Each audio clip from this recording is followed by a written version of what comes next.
வணக்கம் நேர்களே, ராஜ் நியூஸ் தொலைக்காட்சியின் விவாத நேரத்திற்கு உங்களை அன்புடன் வரவேற்பது தமிழரசி சிவக்குமார். தேர்தல் களம் சூடுபிடிக்க தொடங்கிவிட்டது. ஒவ்வொருவரின் வார்த்தைகளும் விவாத நேரத்தின் தலைப்பாக மாறுகிறது. இன்றைய விவாத நேரத்தின் தலைப்பை பார்க்கலாம். போட்டியிடும் தொகுதிகளை கண்டறிவதில் திமுக கூட்டணியில் இழுபறி. ஜெட் வேகத்தில் அதிமுக, ஷேர் ஆட்டோ போல திமுக. அதிமுக விமர்சனம்.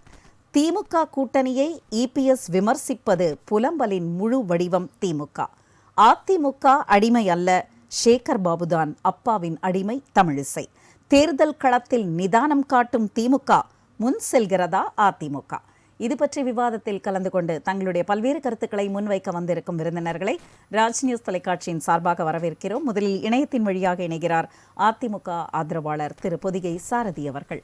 சார் வணக்கம். அடுத்ததாக அரங்கிற்கு வந்திருக்கும் தமிழ்நாடு காங்கிரஸிலிருந்து திரு அகமது ரியாஸ் அவர்கள். சார் வணக்கம். பிஜேபியிலிருந்து திரு ஹரிஹரன் ராஜா அவர்கள். சார் வணக்கம். அடுத்ததாக அகில இந்திய சமூக விழிப்புணர்வு பேரவையின் நிறுவன தலைவர் திரு கரு ஜெயக்கண்ணன் அவர்கள். சார் வணக்கம். சாரதி சார், உங்களிடமிருந்து தான் தொடங்குகிறோம். ஜெட் வேகத்தில் சென்று கொண்டிருப்பதாக இபிஎஸ் அவர்கள் சொல்லியிருக்கிறார். ஜெட் வேகத்தில் தொடங்கி இருப்பது எதை காட்டுகிறது? உங்களுடைய வியூகம் எதை பற்றி சென்று கொண்டிருக்கிறது? ஏனென்றால் ஜெட் வேகத்தில் தொடங்கி இருக்கும் அதிமுக திமுகவை பற்றிய விமர்சனத்தையும் அள்ளி வீசிக்கொண்டிருப்பதாக திமுக தலைவரும் முதல்வருமான திரு ஸ்டாலின் அவர்கள் முன்வைத்திருக்கிறார். பயந்து இருக்கிறார்கள் அதிமுகவினர். அந்த புலம்பலோட முழு வடிவம் தான் இபிஎஸ் அவர்களுடைய பேச்சுக்கள் என்று உங்களுடைய கருத்துக்கள் என்ன?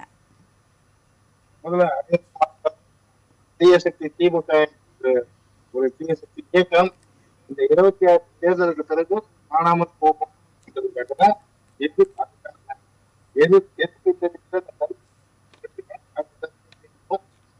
எப்படி தோல்வி தழுவ போகுது? திமுக ஜெயிக்கதான் போடுவோம், இந்த முகமுடியை கட்டிடுவோம், அது பார்க்கலாம் போயிடும். சரி, இப்போ சப்ஜெக்டுக்கு வந்து யாருக்கு பயம்? எங்களுக்கா? ஏங்க, நாங்க ஒருத்தர் 10 பேர் அப்படி இருக்கும்போது திமுக அந்த நீங்க அடிச்ச 10 பேர் யாருங்க சார்? அது முடிஞ்சு போன கதை. இங்க இருந்த கட்சியில துரோகிகள் நிறைய பேர் பெற்று போயிட்டாங்க. இல்ல, 10ன்ற நம்பர் வந்தாலே அது கொஞ்சம் பயத்தோட அறிகுறியாவும் தோல்வியோட அறிகுறியாவும் தான் பேசப்பட்டது. நீங்க சொன்னதுனால நான் கேட்டேன். இல்ல, நம்ம திமுக பொறுத்த வரைக்கும் கழக பொதுச்செயலாளர் அறிவிப்புல இருக்கு எல்லாமே வந்து வேகமா களத்துக்கே ஏற்று அந்த பிரச்சாரம். இன்னைக்கு திமுக என்ன கொடுத்த வாக்கு வந்து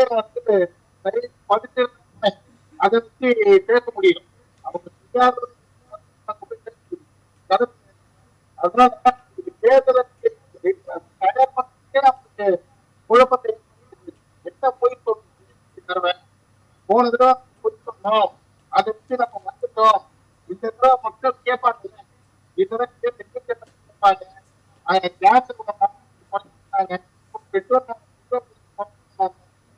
மக்களுக்கு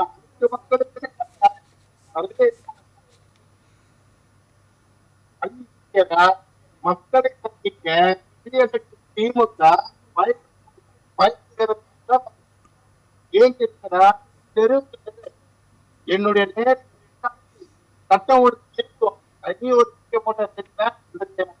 தற்காலிக முதல் ஒரு சட்ட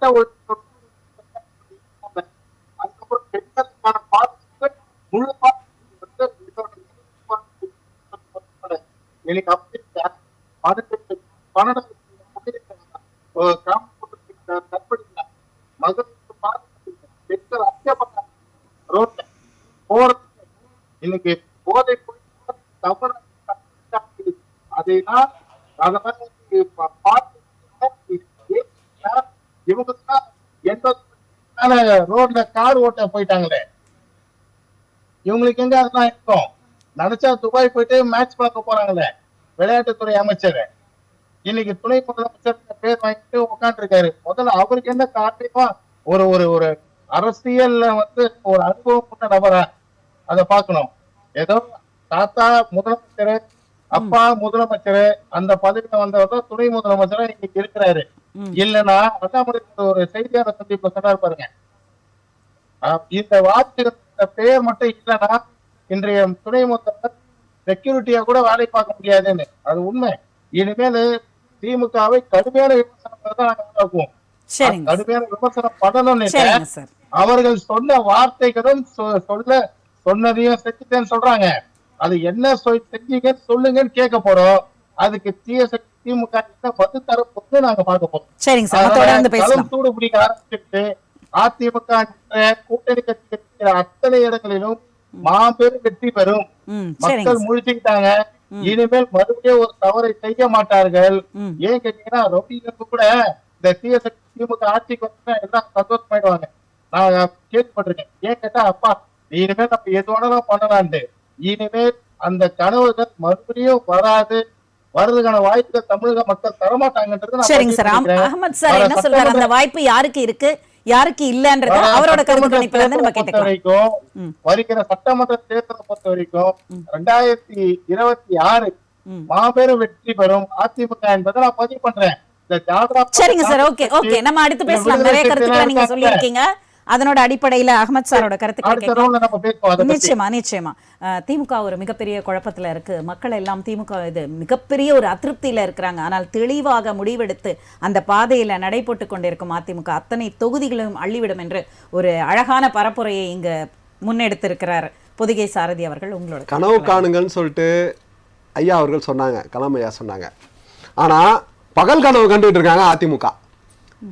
இது நடைபெறாத ஒரு விஷயத்த நடக்கணும்னு சொல்லிட்டு ஒரே ஒரு விஷயம் தான். திமுக காங்கிரஸ் இருக்கக்கூடிய இந்தியா கூட்டணி முதல் ஓவர்ல இருந்தே சிக்ஸரா அடிக்க ஆரம்பிச்சிட்டோம். அதன் வெளிப்பாடு நான் ஆவரேஜ் ஸ்பீட்ல நல்லபடியா போயிட்டு இருக்கோம். வேகமாகவும் போறோம், விவேகமாகவும் போறோம். ஆனா ஜெட் வேகத்துல போயிட்டு எங்க போய் காணாம போக போறாங்கன்றது தெரியல. இன்னைக்கு முதல்ல இருந்து ஆவரேஜ் ஸ்பீட்ல போறவங்களுக்கு நிதானம் தெரியும் மேடம். அதுதான் எங்க கிட்ட நிதானத்தை நான் கடைபிடித்து போயிட்டு இருக்கோம். இன்னொரு விஷயத்த சொல்றோம்.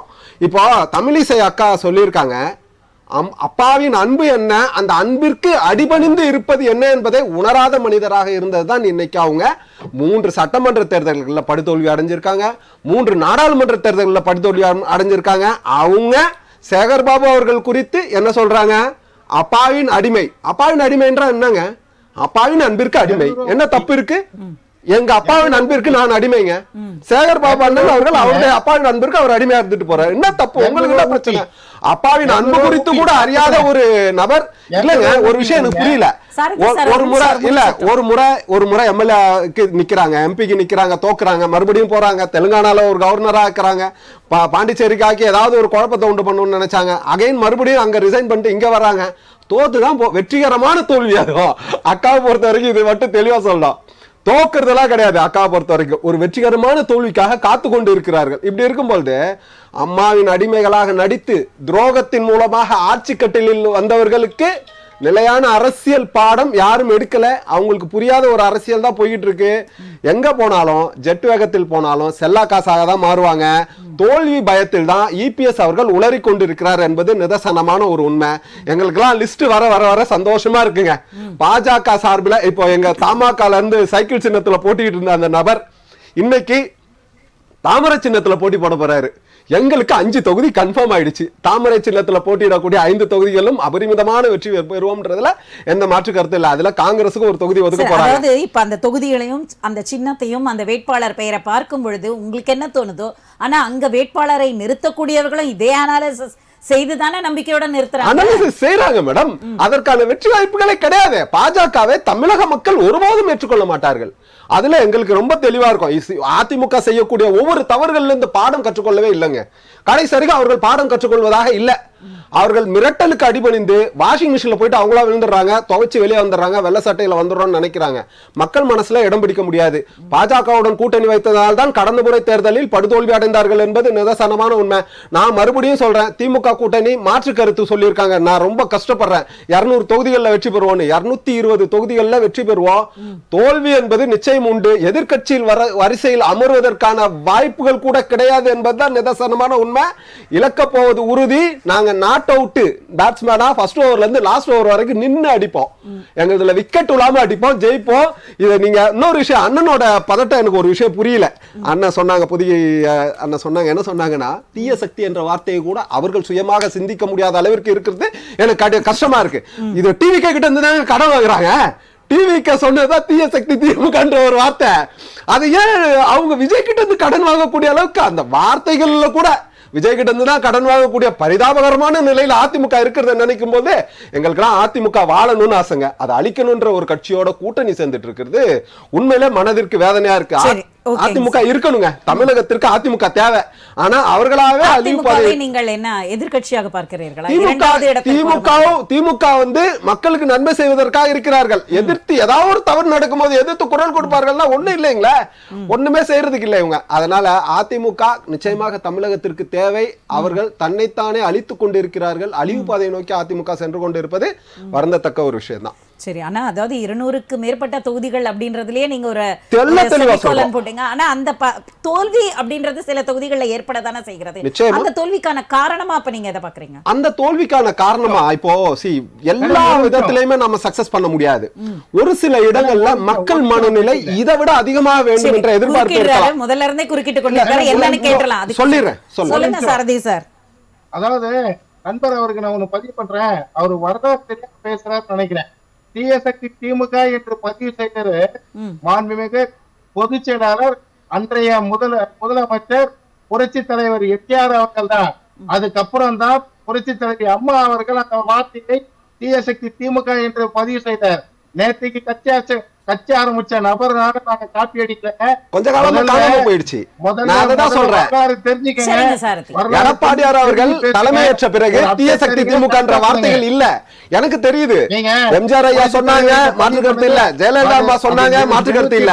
இடையில எடப்பாடியார் கையில் எடுத்தது எப்போது? எடப்பாடியார் அவர்கள் தலைமை தாங்கிய பிறகு டிவிகே ஆரம்பிச்ச உடனே தான் அவர்கள் கையில் எடுக்கிறார்கள். சரிங்க சார், நம்ம தொடர்ந்து பேசலாம். நிதானம், வேகம், விவேகம், இது அத்தனையோட ஒட்டுமொத்த கலவையாக திமுகவும் காங்கிரஸ் கூட்டணியும் மிகவும் தெளிவாக தங்களுடைய பாதையில போய்கொண்டிருக்கும் பொழுது பிஜேபி என்ற வார்த்தைக்கே இங்க இடமில்லை, அதற்கான வாய்ப்புகளும் இல்லை அப்படின்னு தன்னோட முதல் சுற்று கருத்திலேயே தெளிவா சொல்லி இன்னொரு விஷயம் சொல்லியிருக்காரு. அதிமுக கூட்டணியோட சேர்ந்திருக்கிறது அதிமுகவை அழிப்பதற்குத்தான். தமிழ்நாடு இன்னைக்கு கிரைம் கார்னராக மாறி உள்ள ஒரு சோகத்தில் நம்ம எல்லாம் மூழ்கி இருக்கிறோம்.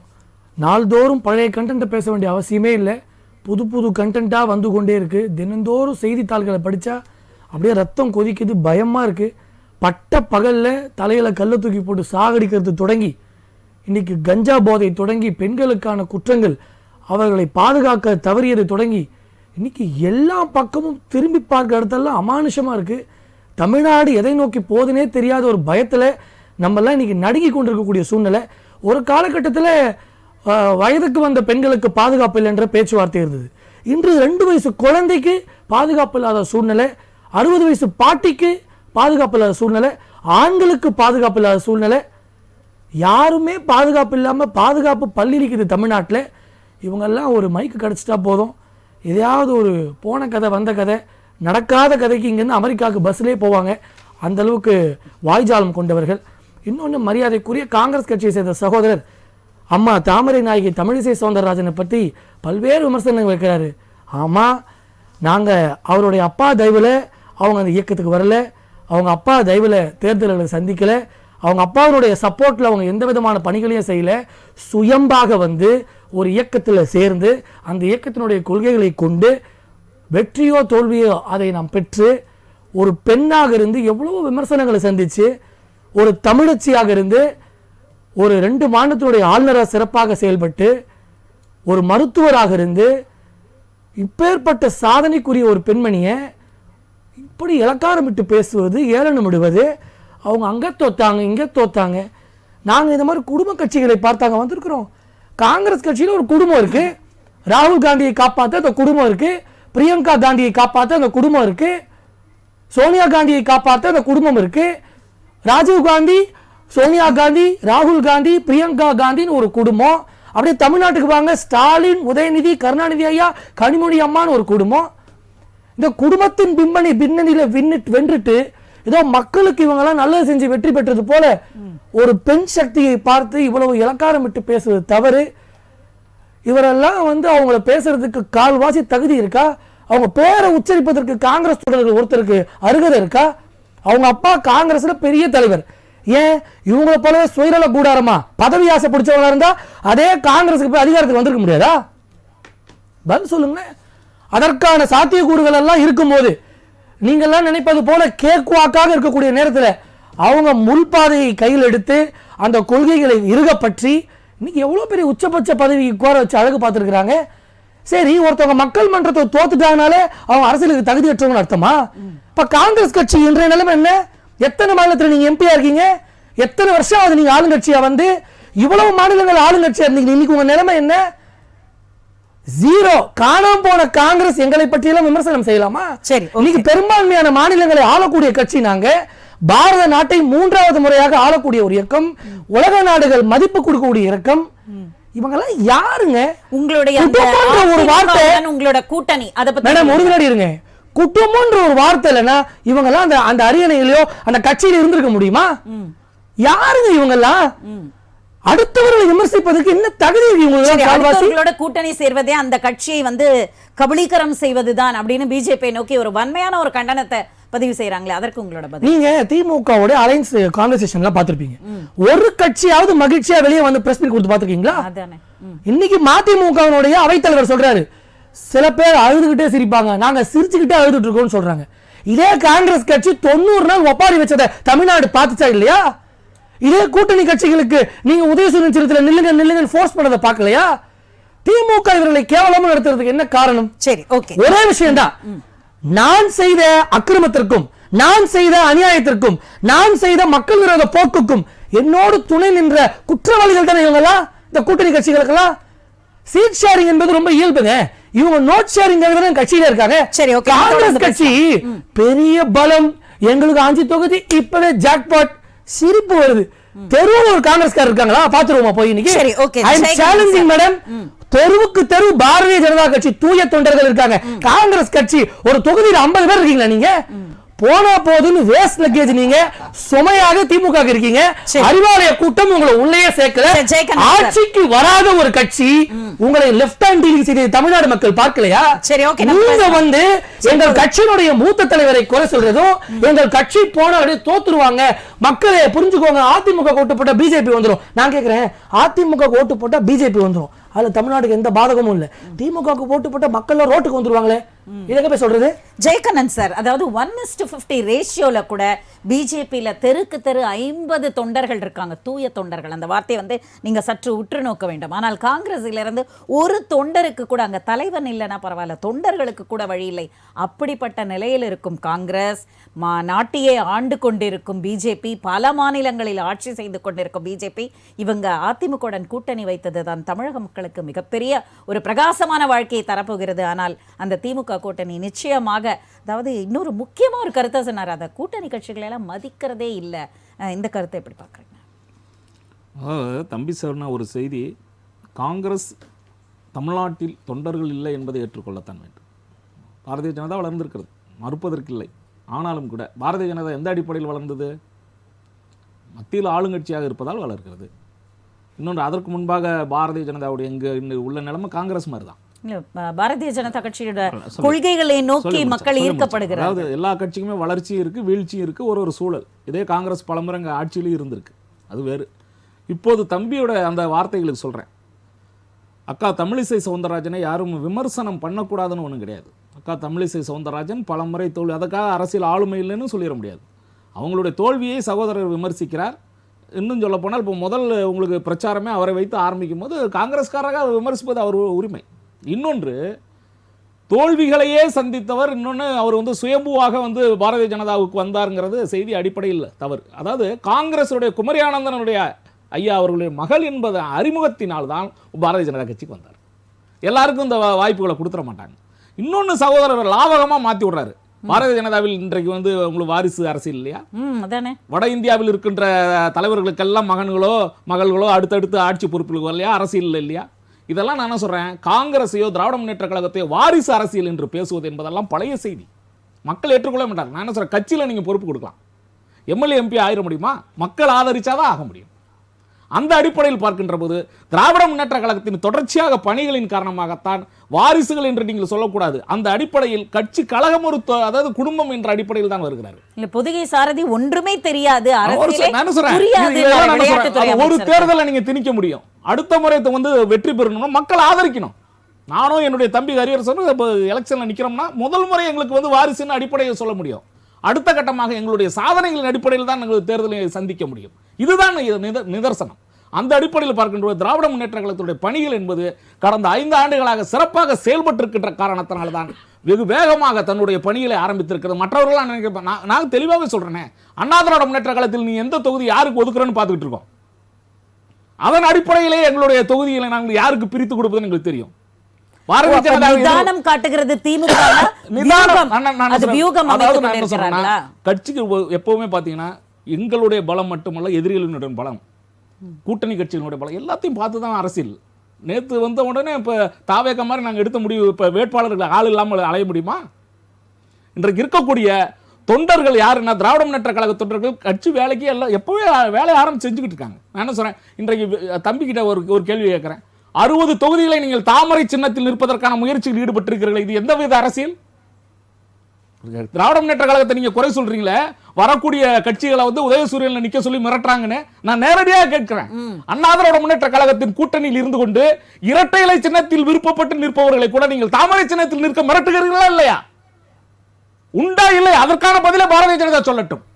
சரி, எந்த கட்சி வெளியே வந்து சொல்லுங்க. ஒரே ஒரு செய்தி சொல்றேன், அண்ணா திராவிட முன்னேற்ற கழகம் இரட்டை இலை சின்னத்தில் கூட்டணி கட்சிகள் நிற்க வேண்டும் என்ற விருப்பத்தின் பேரில் இருக்கின்ற தகவல், இது உண்மை தகவல்.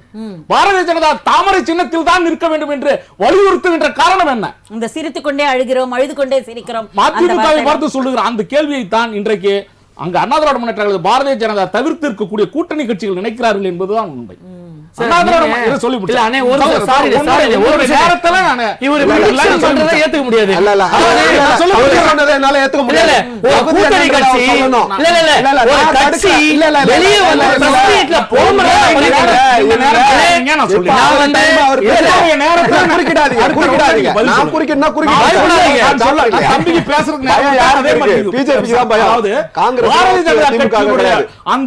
அந்த திட்டமிட்ட சதி என்பதை நான் குறிப்பிட்டு சொல்ல விரும்புகிறேன். தமிழ்நாட்டு மக்களுக்கு இதை எச்சரிக்கையாக சொல்ல விரும்புகிறேன். 60 தொகுதிகளுக்கு தாமரை சின்னத்தில் நிறுத்தி அண்ணா திராவிட முன்னேற்ற கழகத்தை நீங்க பலவீனப்படுத்தி வருகின்ற தேர்தலில் ஒருவேளை அண்ணா திராவிட முன்னேற்ற கழகத்துக்கு வெற்றி கிடைத்தால் உங்களுடைய ஆளுமையின் கீழ் வைக்க நினைக்கிறீர்கள் என்றால் இது எவ்வளவு பெரிய சூழ்ச்சி. புரிந்து கொள்ளவில்லை. என்னுடைய சகோதரர் சொன்னாரு, அண்ணா திராவிட முன்னேற்ற கழகத்தின் மீது எங்களுக்கு சாப்பிட்டாங்க. உண்மை, திராவிட முன்னேற்ற கழகமும் அண்ணா திராவிட முன்னேற்ற கழகமும் தான் ஆளுங்கட்சியாக இருக்க முடியும். தமிழ்நாட்டில் பாரதிய ஜனதா கிடையும் இல்லை. அந்த அடிப்படையில் பார்க்கின்ற போது இந்த தேர்தலில் பாரதிய ஜனதாவை ஒரு தொகுதியில் கூட வெற்றி பெற விடமாட்டோம் என்பதுதான் உண்மை. அது அந்த தாமரை சின்னத்தில் எவன் நின்றாலும் சரி. ஏன் சொல்லுகின்ற தமிழ்நாட்டை காக்க வேண்டிய சூழல் இருக்கிறது. மத்திய அரசு என்ற பெயரில் பாரதிய ஜனதா நடத்துகின்ற நாடகத்தை எங்களால் அனுமதிக்க முடியாது. தமிழ்நாட்டின் அரசியல் என்பது பாரதிய ஜனதாவை எதிர்த்துதான் என்பது உண்மை. அதற்காக தான் திராவிட முன்னேற்ற கழகம் களம் கண்டிருக்கிறது என்பது உண்மை. இந்த அடிப்படையில் நாங்கள் மீண்டும் சொல்கிறோம், 2026 தேர்தல் எங்களுக்கும் டெல்லிக்கும் என்று சொன்னோமே, அது வெற்று வார்த்தை அல்ல. மத்திய அரசிற்கும் அங்கு இருக்கக்கூடிய பாரதிய ஜனதா அரசிற்கும் எங்களுக்கும் நேரடி போட்டி, இறுதி யுத்தம். இதில் நாங்கள் திராவிட முன்னேற்ற கழகம் களம் கண்டு வெற்றி அடைவோம் என்பது உண்மை. இதற்கு காங்கிரஸ் மற்ற கூட்டணி கட்சிகள் அரவணைத்து செல்வோம். அதில் எந்த மாற்றமும் இல்லை. திராவிட முன்னேற்ற கழகம் அதாவது அதிக தொகுதியில் வெற்றி பெற்று தனித்து ஆட்சி அமைக்க வேண்டும் என்றால் அதற்கான வியூகத்தை வகுக்கிறோம். அதனை வந்து நீங்க வந்து நிதானம்னு சொல்லிட முடியாது.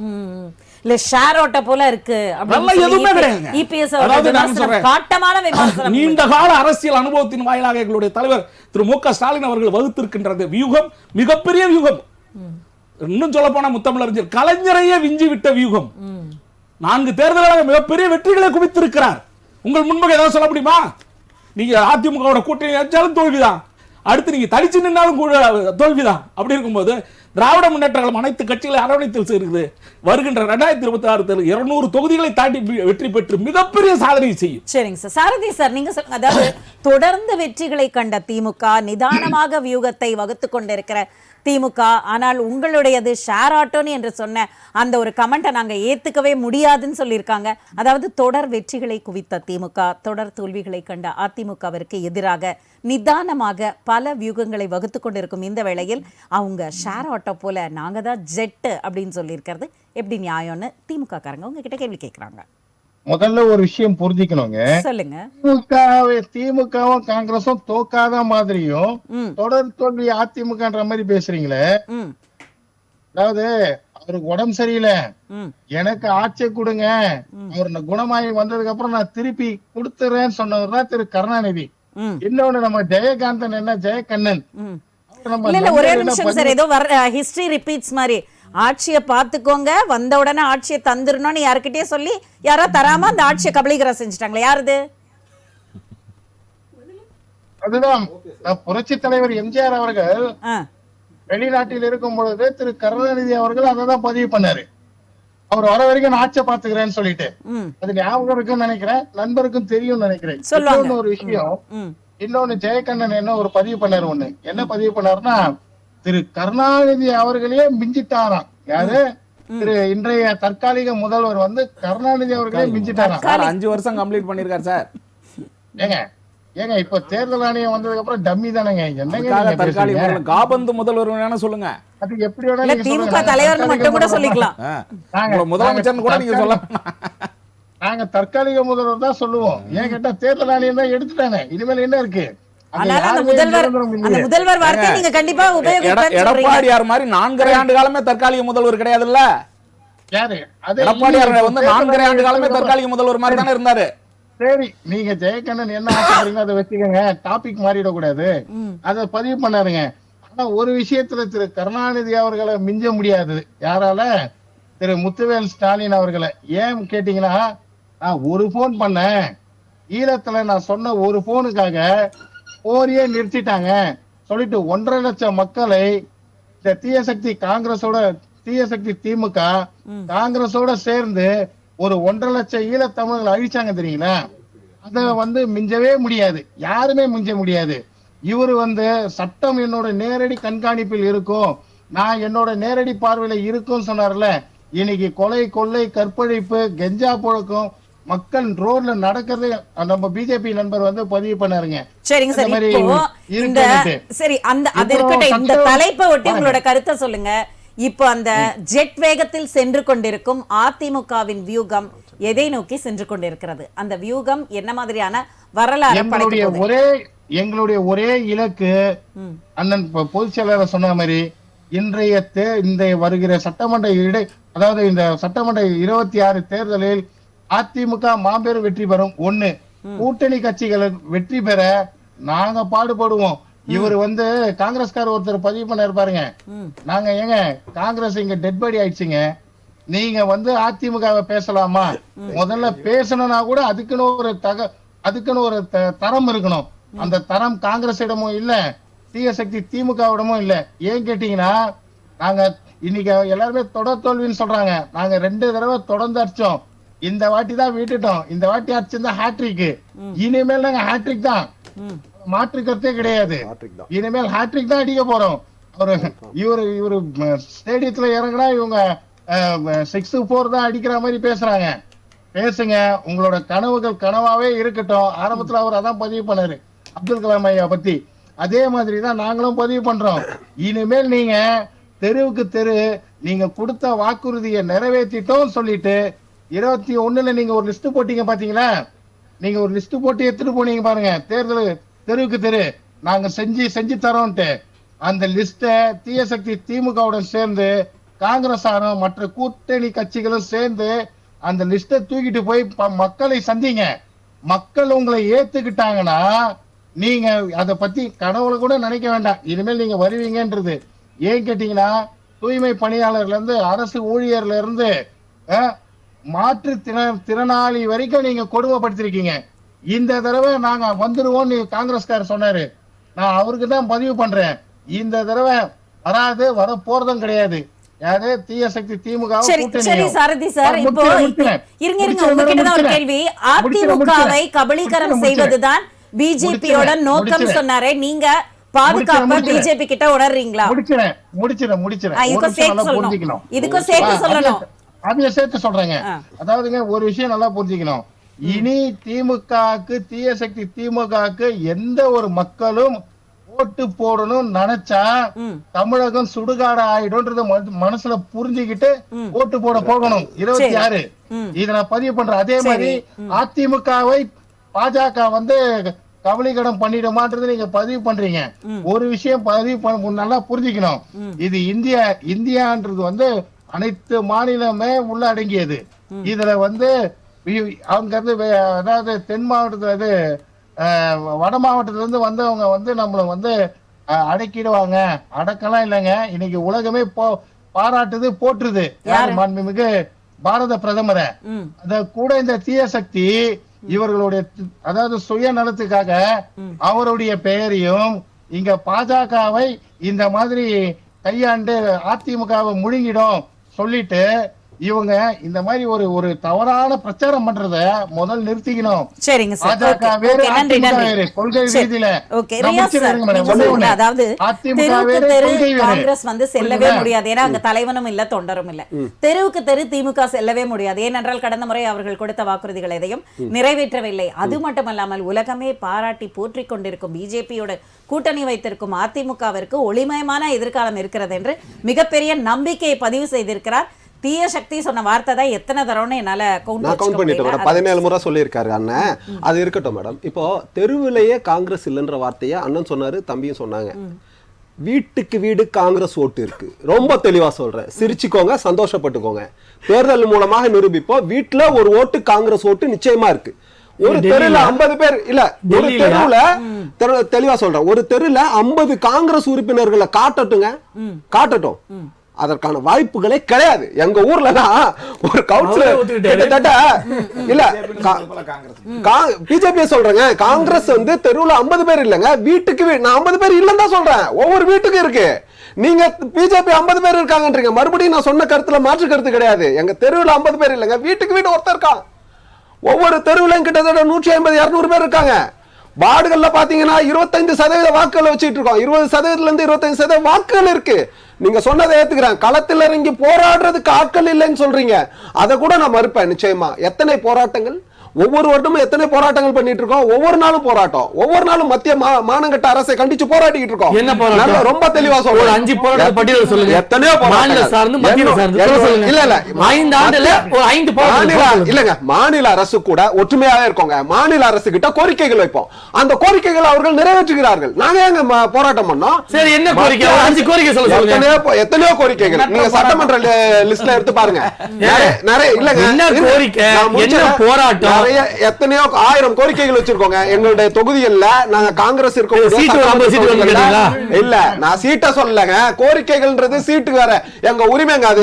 நாங்க அதுக்கு 5 ஆண்டுல உங்க வேலையில 60 சீட் அவங்க கொடுத்தாங்கல்ல, அந்த மாதிரி பிஜேபி 60 சீட் கொடுத்தாங்க. இல்ல 20 காங்கிரஸ் வச்ச கோரிக்கை மக்களுக்கு பப்ளிசிட்டியா தெரிஞ்ச ஒரே கோரிக்கை, தேர்தல்ல சீட் அதிகமா வேணும். மேலிட பொறுப்பாளர் சண்டை, மாநில தலைவர் சண்டை, மூத்த தலைவர் சண்டை, தொண்டர்கள் சண்டை. இது மட்டும்தான் காங்கிரஸ் செய்தி பாத்துக்கிறாங்க. இது மட்டும்தான் செய்தி கொடுத்திருக்கு. பிஜேபி எவ்வளவு சீட் கேட்டாலும் சொல்லாதீங்க. இல்ல நான் மறுக்கறேங்க. கேட்டேன்னு சொல்லாதீங்க. மிரட்டி வாங்குனாங்க 27 சீட்.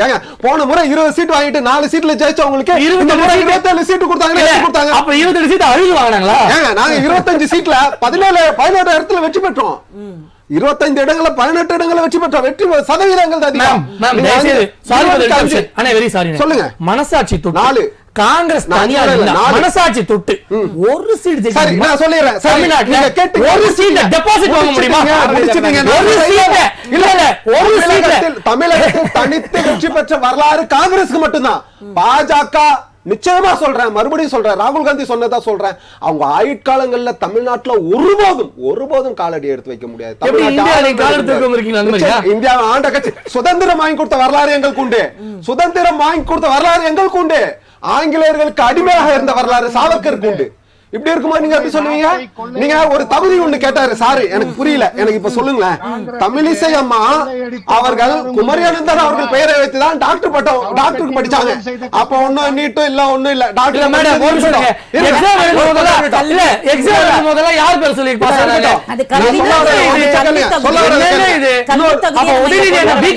அப்பா பேர் சொல்லியா? தகுதிக்கு நான் சொல்ல வரல. வாங்கி கொடுத்தது குமரியானந்தன் அவர்கள் மூலமாக கலைஞர் அவர்களிடம் கேட்டு பெற்ற சீட்டு. நான் அந்த சாப்டருக்கு வரல, திரும்ப தெளிவா ஒரு விஷயத்தை சொல்றேன். ஒரு விஷயத்தை சொல்ல வர்றது கொஞ்சம் புரிஞ்சுக்கோங்க தயவு செய்து. தகுதின்னு சொன்னாரு. தமிழிசை அம்மா அரசியல்ல இருக்காங்க, அவர்கள் தவறு செய்யும் போது அதை தட்டி கேட்பதற்கு என்ன தகுதி வேணும், என்ன அருகதை வேணும்?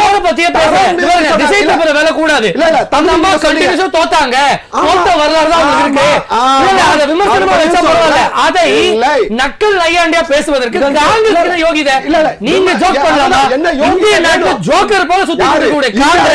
இந்தியாவுக்கு சுதந்திரம் வாங்கி கொடுத்தது ஜோக்கரா? இந்தியாவுக்கு சுதந்திரம் வாங்கி கொடுத்த காங்கிரஸ் கட்சி ஜோக்கர் இல்ல. ஒரே பெண் தலைவர்களை பெண் தலைவர்களை இழிவாக பேசினார். ஒரு பெண் தலைவர்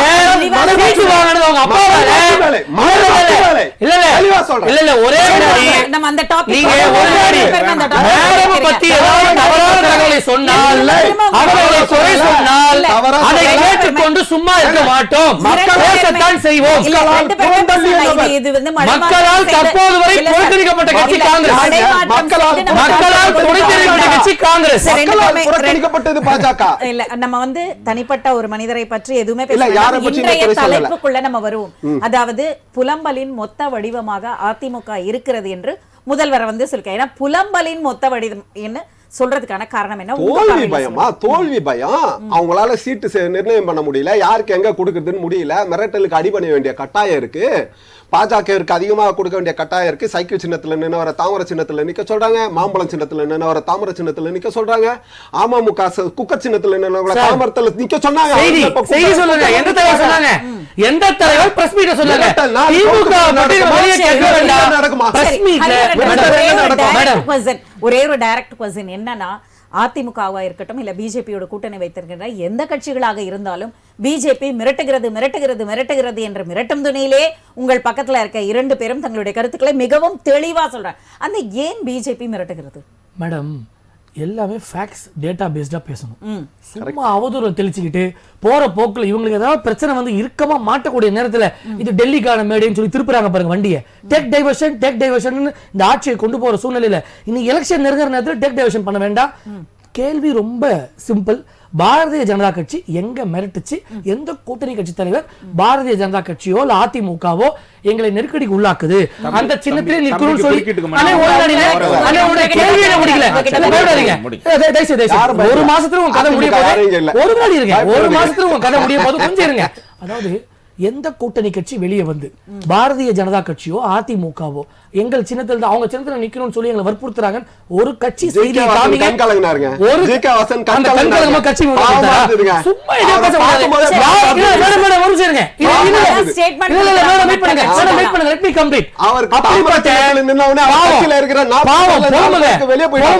போய் 90 நாள் புலம்புறீங்க, இங்க வந்து புலம்புறீங்க. ஒரே வினாடி. திமுக பத்தி நாங்க ஒன்னும் அவதூறு கலப்பல, நாங்க ஒன்னும் ஜோசியம் பார்த்து செய்தி சொல்லல. ஒவ்வொரு கட்சியும் வெளியே உள்ள போகும்போது ஃப்ரெஷ்ஷா போனாங்க. வெளியே வரும்போது கரும்பு மிஷின்ல விட்ட அந்த கரும்பு போல காய்ந்து போய் தோய்ந்த முகத்தோடு அவங்க நின்னு கொடுத்த பேட்டியை பார்த்தீங்களா? அவங்க சொன்ன வார்த்தைகளை கேட்டீங்களா? அதெல்லாம் கேட்காமல் இவங்க பேசக்கூடாது. கேட்டீர்களா? அதாவது தம்பி சொல்றாரு இல்லையா, அறிவாலயத்துக்கு போறாங்க பேசுனாங்க போனாங்க. ஆமா, நாங்க என்ன சொல்றோம்னா, திராவிட முன்னேற்ற கழகத்தின் ஆளுமையின் கீழ் இருக்கக்கூடிய அத்தனை கட்சிகளுக்கும் எங்களுடைய சூழலை புரிந்து கொண்டு இருக்கின்ற சூழலில் வருகின்ற ஆட்சியை தக்க வைத்துக் கொள்வோம் என்ற இந்த சூழலை நாங்கள் தெளிவாக புரிய வைத்திருக்கிறோம். இது ஆளுமை, இது சூழ்நிலை.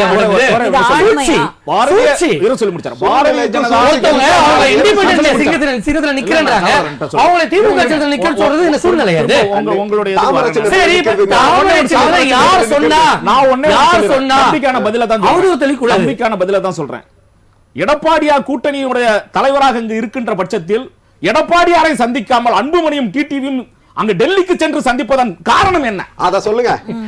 அடுத்ததாக எடப்பாடியார் அங்கு 2-3 நாட்கள் அவரை காக்க வைத்ததன் பின்னணி என்ன? கேட்போமா இல்லையா? பாரதிய ஜனதாவுக்கு என்ன ஓட்டு வங்கி இருக்கிறது? 28 சீட்டு கொடுக்க வேண்டிய அவசியம் என்ன? காங்கிரஸ் 27 கொடுத்தா உங்களுக்கு 28. தெருக்கு 50 தொண்டர்கள் நான் இருக்காங்க சார். கேட்கின்ற கேள்வி, நீங்க நாடாளுமன்ற தேர்தல் தனித்து ஊருக்காரு வாய் தவறி ஒரு சொல்லுங்க. தொகுதி விட்டு தமிழ்நாட்டு அரசியல் நான் கேட்ட கேள்வி ஒண்ணே ஒண்ணுதான். நீங்க கூட்டணியோட தலைவர் எடப்பாடியாரை சொல்லிவிட்டு இது என்டிஏ கூட்டணி என்று சொல்வதற்கான காரணம் என்ன? அடுத்து நான் சொல்லி முடிச்சேன். அடுத்து பாரதிய ஜனதா கட்சியை பொறுத்தவரை அண்ணா திராவிட முன்னேற்ற கழகத்தை அழிக்க நினைக்கிறது என்ற உண்மை. இன்னொன்னு புதிய சாரதிகளும் சொல்லிடுறேன், திராவிட முன்னேற்ற கழகத்தை தீய சக்தின்னு சொல்லாதீங்க. உங்களை அழிக்க வந்த பாரதிய ஜனதா தான் தீய சக்தி. அது பாரதிய சக்தின்னு வேணா சொல்லிட்டு போங்க. ஆனால் ஒன்றே ஒன்று சொல்லுகிறேன், அண்ணா திராவிட முன்னேற்ற கழகத்தை எச்சரிக்கை அந்த தொண்டர்கள்ட்ட பாரதிய ஜனதாவிடம் ஏமாற்று விடாதீர்கள் என்னுடைய எச்சரிக்கையாக. உலகமே பாராட்டி போற்றி கொண்டிருக்கும் ஒரு தேசிய கட்சி பிரதமராக இருப்பவர், அவருடைய வழி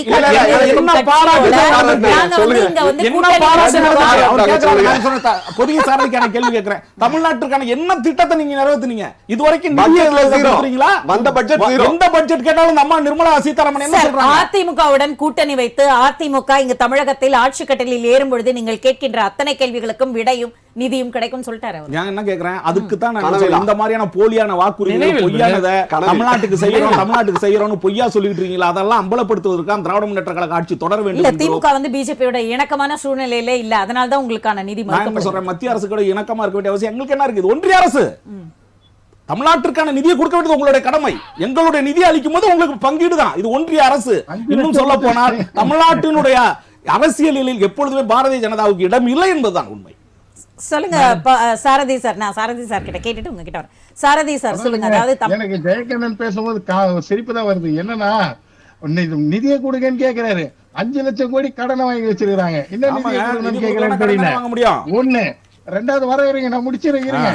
சாரதி சார் நிறைவான கருத்தோடவே நீங்க முடிக்கலாம். நிதானம் காட்டுகிறதா திமுக? ஜெட் வேகத்தில் அதிமுக உங்க பொதுச் செயலாளர் வாங்கி கொடுக்கலாமே. கருத்தா முடிச்சிடறேன்.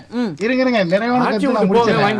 அதே மாதிரி காங்கிரஸ்கார் சொன்னாருங்க, காங்கிரஸுக்கு வந்து வரலாறு இருக்குன்னு ஒரு பதிவு பண்ணாரு. உண்மைதான், காங்கிரஸுக்கு வரலாறு இருக்கு. சுபாஷ் சந்திர போஸ்ன்றவருக்கும் வரலாறு இருக்கு. அதை முதல்ல புரிஞ்சுக்கணும். இதே காங்கிரஸோட அடுத்த பக்கம் பாத்தீங்கன்னா அதுக்கு ஒரு வரலாறு இருக்கு. அது என்ன வரலாறு தெரியுங்களா? போபஸ் ஊழல்ல இருந்து ராணுவத்துக்கு வாங்கின ஊழல், பாதுகாப்புக்கு பண்ண ஊழல், சரிங்களா? அது இல்லாம காங்கிரஸாருக்கு வந்து மிகப்பெரிய ஒரு ஊழல்ன்றது வர இந்தியா தேச துரோகம் பண்ண விஷயம் எதுனா ஈழத்தமிழர்களை, தமிழர்கள் மக்களை அழித்து உருட்டுங்க. இலங்கையில பண்ணதுக்கெல்லாம் நாங்க தான் பொறுப்பு. இலங்கை ராணுவத்திற்கு அங்கே நடந்த சண்டைக்கு நாங்க தான் பொறுப்பு. நிறைவான கருத்து ஒரு வரியில் ஜெட் வேகத்தில் சென்று கொண்டிருக்கும். நான் முடிக்கிறேன். என்னோட நிறைவான கருத்துல யாரும் ஜெட் வேகத்துல உங்களோட நிறைவான கருத்து மேல வந்து ரைட விட்டுட்டு கீழே ஷீட் ஷேரிங் பேசிட்டு இல்ல காங்கிரஸ் அந்த நிலை தான் இருந்தது. நன்றி சாரதி சார், நன்றி. ஒண்ணே ஒண்ணு பதிவு பண்ணிடுறேங்க. அதாவதுங்க, நான் இது ஒரு வாதத்துக்காக வைக்கல. இன்னைக்கு பாஜக மாபெரும் ஆளுமையா இருக்கு இந்தியா முழுவதும். ஆனா பாஜகக்கே நாங்க 28 இடங்கள் தான் கொடுத்திருக்கோம். ஆனா தீய சக்தி திமுக காங்கிரஸுக்கு 27 இடம் கொடுத்து இன்னைக்கு உட்கார வச்சிருக்கு. இதை எதிரிகளை ஒப்பிடுறோம். நாங்க பலமா இருந்தாலும் இங்க அதிமுக தான் பலம் என்பதை உணர்த்துவதற்காக அவர்களுடைய பலத்தையும் சேர்த்து நாங்க நிக்கிறோம். இந்த தேர்தல் மாபெரும் வெற்றி பெறும்ன்றதை நான் பதிவு பண்றேன். சரிங்க சார், நீங்க சொல்லுங்க ரியா சார் உங்களுடைய நிறைவான கருத்தை சொல்லிடுறேன். இந்தியா தான் குற்றச்செயல்களின் கூடாரமா இருக்குன்றத தம்பி அவர்களுக்கு சொல்றேன். அப்புறம் இன்னும் ஒரே செகண்ட் முடிச்சிடறேம்மா. வாரிசு அரசியல் சொன்னாங்க. என்ன அடிப்படையில அமித்ஷா அவர்களுடைய மகன் அகில இந்திய கிரிக்கெட்டுக்கு தலைவரானார்? எனக்கு அதற்கு விடை தெரிஞ்சாகணும். தம்பி அவர்கள் சொல்வார். இபிஎஸ்ஸின் அடையாளம் துரோகத்தின் உருவம் என்பது தெளிவான ஒரு உண்மை. 4 ஆண்டுகள் ஆட்சி கட்டில உட்கார்றதுக்கு கொடுத்தாங்க அப்படின்னா அதன் பிறகு அவர் இபிஎஸ் செய்த துரோகம் என்ன என்பது உலகறியும் நாடறியும் அனைவரும் அறிவார்கள். ஹாட்ரிக் உண்டு அண்ணனுக்கு ஏற்ற மாதிரி ஹாட்ரிக் நிச்சயமா உண்டு, நம்ம மறுக்கல. அண்ணனுக்கு ஹாட்ரிக் உண்டு. ஒரு முறை தோற்றுவிட்டார், அடுத்த முறை தோல்வியை தழுவ இருக்கிறார். அடுத்து வரக்கூடிய 2031 தேர்தலிலும் தோல்வியை தழுவுவார்கள். ஹாட்ரிக் வெற்றி என்று கனவு கண்டு கொண்டிருக்கிறார். ஹாட்ரிக் தோல்வி நிச்சயமாக உண்டு. மறுபடியும் தெளிவா ஒரே ஒரு கருத்தை சொல்லுகிறேன். You never ever rule entire Tamil Nadu. அதை நான் ரொம்ப தெளிவா சொல்றேன். நடக்காது, நடைபெறவும் விட மாட்டோம். ஒரு வரியில் நிறைவான கருத்து. இப்போ KN நேரு ஐயா ஒரு 2538 பணியிடங்களுக்கு லஞ்சம் வாங்கியிருக்கிறாரு. அது தொடர்பாக வழக்கு பதியப்பட்டு அது ஏன் இன்னும் சீரியஸாக எடுக்கலன்னு சொல்லி உயர்நீதிமன்றம் கேள்விகள் கேட்டுக்கொண்டிருக்கு. லஞ்ச ஒழிப்புத்துறை என்ன செய்யுதுன்னு தெரியல. நம்மளுடைய அமலாக்கத்துறை வந்து டிஜிபிக்கு கடிதம் கொடுத்துருக்குறாங்க. ஆனாலும் இதுவரை நடவடிக்கை இல்லைன்னு நீதிமன்றம் கேள்வியில் கேட்டிருக்கு. இன்னொன்று, சமூகத்தில் நடக்கக்கூடிய பிரச்சனைகள் ஆளுங்கட்சி சட்ட ஒழுங்கை பாதுகாக்க முடியாத சூழ்நிலையில் தத்தளித்து நிற்கிறது. இதையெல்லாம் பார்க்கிறாங்க. சுத்தி சுத்தி அடிக்கும் பொழுது அவர்களால் பேச்சு மூச்சு இல்லாமல் இருக்கிறாங்க. எதையாவது ஒரு கான்வர்சேஷனை பேசி திசை திருப்புகிற வேலையை மக்கள் என்ன செய்ய போகிறார்கள்? தமிழக மக்கள் ரொம்ப தெளிவாயிட்டாங்க. இந்த கருப்பு சிவப்புன்னு ஒரு கூட்டம் வந்துகிட்டே இருக்கு. அதையெல்லாம் ஓரங்கட்ட மக்கள் முடிவு செய்துட்டாங்க. NDA என்கிற கூட்டணி மக்கள் ஏற்கக்கூடிய கூட்டணியா இருக்கு. எல்லாத்திலுமே முதலா இருக்கும். தேர்தல் அறிக்கையிலும் முதல், இன்னைக்கு கேம்பெயின் ஸ்டார்ட் பண்ணதுலயும் முதல், எல்லாவற்றிலும் முதல் இருக்கக்கூடிய கட்சி. வருகிற ரிசல்ட் நீங்க பார்ப்பீங்க. இது போன்ற அரைகூவல்களுக்கு எல்லாம் அன்று விடை. அன்றோடு திமுக தமிழ்நாட்டிலிருந்து விடைபெறும். கருப்பு சிவப்பிற்கு மிகப்பெரிய விடை கொடுக்க போகிறது பிஜேபி. தம்பி சொல்லக்கூடிய கருப்பு சிவப்பு தான் அண்ணா திராவிட முன்னேற்ற கழகத்திலயும் இருக்குன்னு சொல்லிட்டு அந்த கொடியில இருக்கு அப்படிங்கிற தகவலையும் சொல்லிட்டு நான் என்ன சொல்றேன்னா, தமிழ்நாட்டின் சமூக நீதி, அதாவது சமூக நீதி, இடஒதுக்கீடு, தமிழ்நாட்டினுடைய அந்த உயிர்நாடி கொள்கைகளை நிறைவேற்றுவதற்கு திராவிட முன்னேற்ற கழகத்தின் ஆட்சி தொடர வேண்டும் என்பதுதான் உண்மை. மக்கள் அதற்காக காத்திருக்கிறார். நன்றி. இன்றைய விவாதத்தில் கலந்து கொண்ட அத்துணை பேருக்கும் ராஜ் நியூஸ் தொலைக்காட்சியின் சார்பாக மனமார்ந்த நன்றிகள். நேர்களை மீண்டும் அடுத்த நிகழ்ச்சியில் உங்களை சந்திக்கும் வரை நன்றி கூறி விடைபெறுவது தமிழரசி சிவக்குமார்.